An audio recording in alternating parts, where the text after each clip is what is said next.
मेरी आज की वीडियो कुरुलूश औरहान सीरीज के बारे में है और आज की इस वीडियो में हम इसके एपिसोड नंबर 9 का तफसीली रिव्यू करेंगे। साथ ही इस सीरीज से मुताल्लिक कुछ अहम खबरें भी आप लोगों तक पहुंचाएंगे।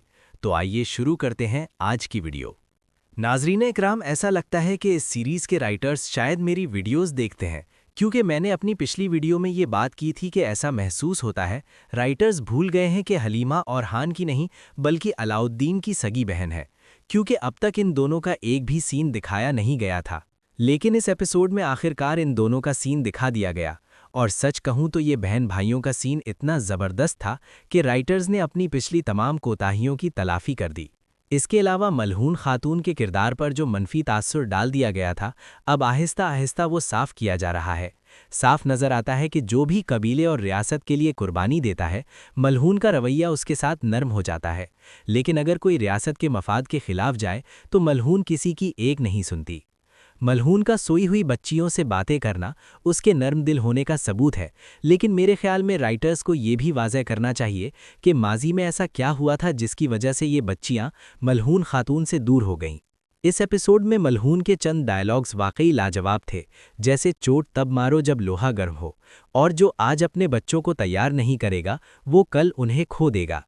इन जुमलों से ये बात वाज़ेह होती है कि उस्मान और औरहान कोई रातों रात बनने वाले हीरो नहीं थे, बल्कि इन्हें सब्र, मेहनत और कुर्बानियों से तैयार किया गया था, और दुश्मन कभी भी अगली सर्दियों तक इंतज़ार नहीं करता। मेरी राय में चूंकि ये सीरीज़ औरहान बे की ज़िंदगी पर बनाई गई है, इसलिए इसमें गैर ज़रूरी लव स्टोरीज़ के बजाय औरहान बे की शख्सियत, उनकी हुक्मरानी, उनका अपनी औलाद और रियाया के साथ रवैया और उस दौर के असल तारीख़ी वाक़यात को ज़्यादा फोकस करना चाहिए। बदकिस्मती से मसला ये है कि लव स्टोरीज़ के सीन्स इतने ज़्यादा हो जाते हैं कि नाजरीन असल तारीख़ी और सियासी पहलुओं की अहमियत को समझ ही नहीं पाते और साइड प्लॉट्स में उलझ कर रह जाते हैं। मिसाल के तौर पर इस एपिसोड में तुर्कों की कदीम जंगी हिकमत अमली तोरान या हिलाल को सिर्फ बयान नहीं किया गया, बल्कि अमली तौर पर दिखाया गया, और औरहान बे को ये हिकमत अमली इस्तेमाल करते देखकर वाकई एक अलग ही जोश महसूस हुआ। ये वही हिकमत अमली थी जिसकी बदौलत तुर्क कम तादाद के बावजूद बड़ी बड़ी जंगें जीतते रहे। इस हिकमत अमली में काला पत्थर दुश्मन की अलामत था, जबकि सफ़ेद पत्थर उस्मानियों को जाहिर करता था, और इस टेक्निक की तफसील इस सीन में अच्छी तरह दिखाई गई। अलबत्ता इसमें जो स्ट्रिंग स्ट्रेचिंग शामिल की गई वो औरहान बे का ज़ाती अंदाज था, जो उन्होंने दुश्मन के खिलाफ इस्तेमाल किया। मेरी नज़र में मसला ये नहीं कि तारीख़ी वाक़यात दिखाए गए, बल्कि मसला ये है कि इतने अहम सीन को बहुत आम अंदाज में फिल्माया गया, जिससे इसकी मजमूई तासीर कम हो गई। इसी तरह अगर औरहान और फ्लेवियस का इत्तेहाद हो चुका है, तो इसका ये मतलब हरगिज़ नहीं कि उनकी दुश्मनी की शिद्दत ख़त्म कर दी जाए, क्योंकि फ्लेवियस का किरदार तारीख़ से जुड़ा हुआ है, सिर्फ नाम और हालात बदले गए हैं। मुझे एक बार फिर मोहम्मद बोज़दाग के अंदाज़े तहरीर का वही मसला नज़र आया, जहां दुश्मनों की ताकत दिखाने के लिए सिर्फ जलाओ घेराव, कत्ल या अगवा जैसे मनाजिर ही दिखाए जाते हैं। हालांकि सियासी और स्ट्रेटेजिक तरीकों से भी दुश्मन की ताकत जाहिर की जा सकती है। औरहान बे की कामयाबी की एक बड़ी वजह बाज़ंतीनियों की अंदरूनी कमज़ोरियाँ थीं, लेकिन बदकिस्मती से इन पहलुओं को इस सीरीज़ में ज़्यादा नुमाया नहीं किया जा रहा। अलबत्ता ये बात काबिले तारीफ़ है कि सीरीज़ में दुश्मन को कमज़ोर नहीं दिखाया जा रहा, बल्कि नुकसान दोनों तरफ होता है, जो कि कहानी को हकीकत के करीब रखता है। अब अगर बात करें स्पोर्चा और नीलोफर की, तो नीलोफर में नरमी और मासूमियत है, जबकि स्पोर्चा सख्त मिजाज और ज़िद्दी दिखाई गई है।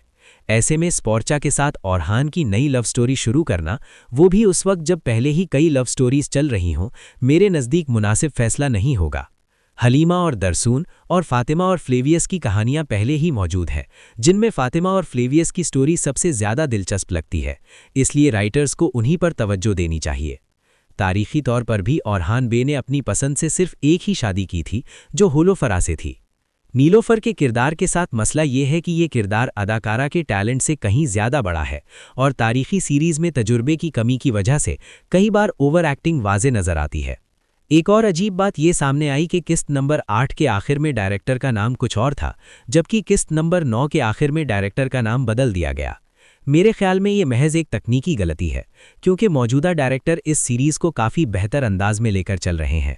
उनकी सबसे बड़ी खूबी ये है कि वो अदाकारों को सादा और वाज़े निर्देश देते हैं, जिसकी वजह से अदाकार सीन को बेहतर तरीके से महसूस करके परफॉर्म करते हैं। अलबत्ता वीडियो एडिटिंग के मामले में थोड़ी बेहतरी की ज़रूरत है, क्योंकि बाज़ औक़ात इंतहाई अहम सीन्स के दरमियान गैर ज़रूरी मनाजिर शामिल कर दिए जाते हैं, जिससे तसलसल मुतासिर होता है।